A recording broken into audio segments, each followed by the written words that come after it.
نحمده ونصلي على رسوله الكريم اما بعد فاعوذ بالله من الشیطان الرجیم بسم الله الرحمن الرحیم.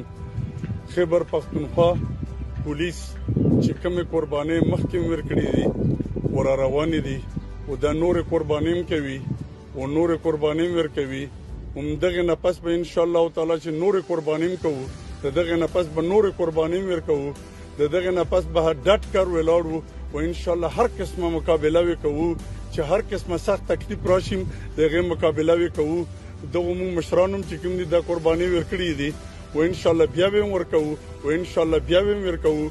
خیبر پختونخوا پولیس زنده باد، پاکستان پاینده باد.